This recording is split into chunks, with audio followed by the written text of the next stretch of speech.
Is it worth moving to Canada in 2024 or not?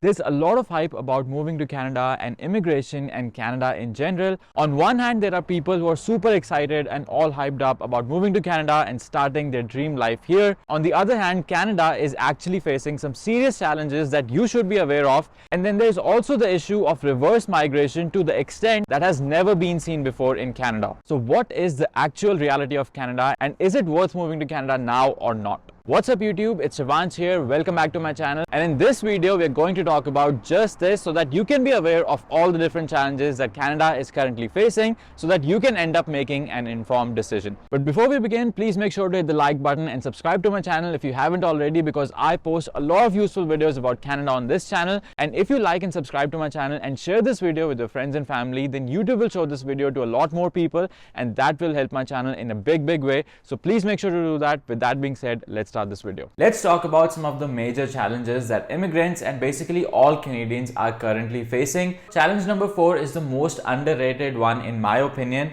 and if you decide to move to Canada in the future, then this one alone will have a significant impact on your life in Canada. Your entire financial health will depend on this one thing, and it will also be a major deciding factor on what kind of a lifestyle will you be able to enjoy once you move to Canada. So make sure to watch this video till the very end and don't miss point number 4. The first challenge that all Canadians are facing is that of high inflation and an extremely high cost of living. Post-COVID, the inflation in Canada has shot up significantly, and everything ranging from food and daily needs to buying real estate or buying a house in Canada has become extremely expensive. For context, a 2-bedroom apartment in the GTA region will cost you around $3,000 every single month just for rent. And mind you, this is not even for downtown Toronto. This is just for the surrounding regions of Toronto, whether it's Mississauga, Brampton, Oakville, Burlington. If you want to rent a 2-bedroom apartment, you will have to pay about $3,000 every single month. In fact, just a single shawarma wrap just down the street from my house costs about $15 including taxes,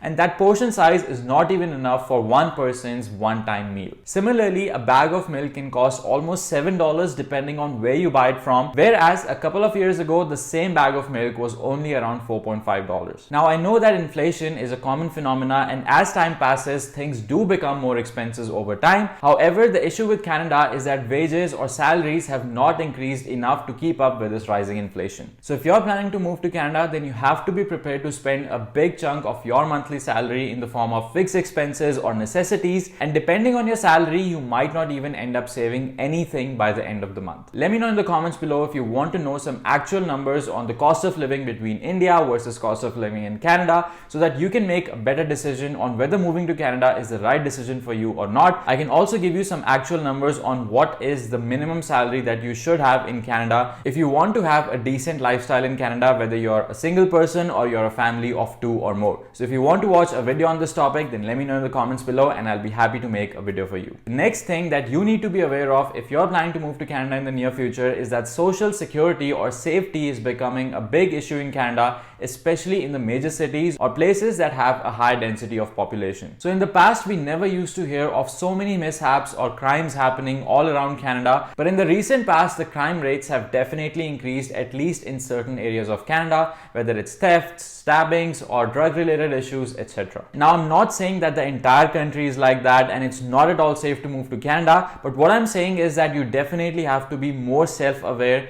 and aware of your surroundings basically, and be safe as much as possible, especially when you're traveling to certain neighborhoods of certain cities in Canada. But overall, Canada is still one of the safest countries in the world, and sometimes these issues are discussed in the media outlets a lot more than they should be, and some media publications or news channels also sensationalize a lot of this news, and that also instills a lot of undue fear amongst the viewers or audience. But I would say one thing, that Canada definitely has a lot more stuff to offer than what these media publications want you to believe. So if you're even thinking about moving to Canada, then you should definitely do your entire research, figure out all the pros and cons about moving to Canada, and then form your opinion based on all the research that you do, rather than blindly trusting these news channels or media publications. The next issue is that Canada is in a technical recession at this point, and it has become increasingly more difficult to find a job in Canada. And this makes things even worse because 1, the expenses have increased significantly, and 2, some people are also losing their jobs because the market sentiment is not that great. The number of job postings are also significantly less as compared to a year ago, and most companies have either completely stopped hiring or have a hiring freeze, or even if some companies are hiring, they're hiring for very specific roles. Due to this, the competition has also increased, and if you're a fresher looking for a job or if you don't have any specialized skills,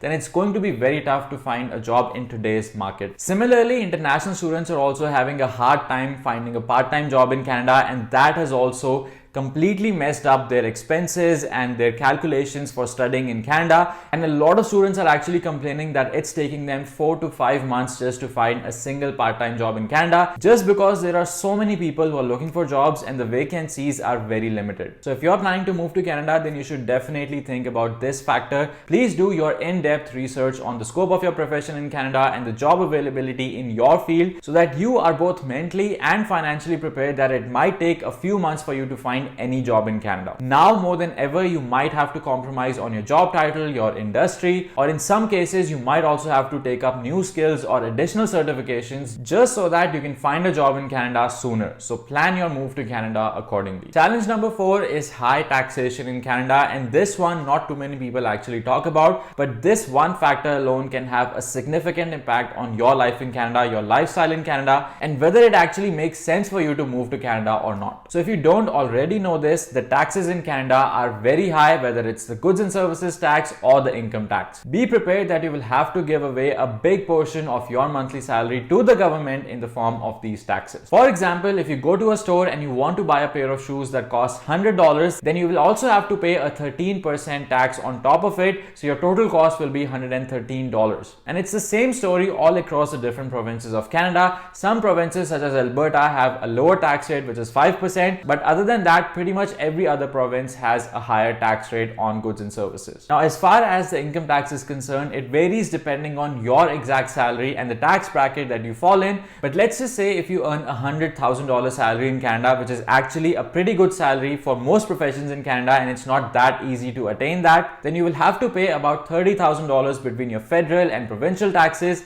and your CPP and EI premiums. So essentially, even if you have a $100,000 salary in Canada, you'll only get about $70,000 in your bank account at the end of the day. Plus, your marginal tax rate will also be extremely high, almost 43%. So for every additional $100 that you will earn on top of your $100,000 salary in Canada, you will only end up receiving $57 because $43 will be eaten up by taxes. Therefore, taxes will play a huge role in deciding what kind of a lifestyle will you be able to afford once you move to Canada and how much money you will actually end up saving at the end of every single month. So make sure to factor in the taxes properly when you're deciding to move to Canada, because for some people it can be a huge deal breaker and it might not make any sense for them to move to Canada at this point in time. So should you actually move to Canada or not? The answer depends on your exact situation and what you want in life. Let's say if you're working in India and you are in a profession that has a high growth potential in the future. For example, if you're earning about 18 to 20 lakhs per annum in India, and in the next decade or so you know that your salary will increase to 40 or 50 lakhs or even more than that, and strictly from a financial perspective, I don't think it makes too much of a sense for you to move to Canada, because you're already in a high income profession and you have a good growth trajectory in front of you. But obviously, if you have different priorities in life and if you want to move to a first world country with less pollution, better infrastructure and free healthcare, then it might make sense for you to move to Canada. But before you make that decision, please do your in-depth research, be aware of all these challenges that we've talked about in this video, and only then make an informed decision for your better future. Let me know in the comments below if you have any questions or if you want me to make videos on specific topics.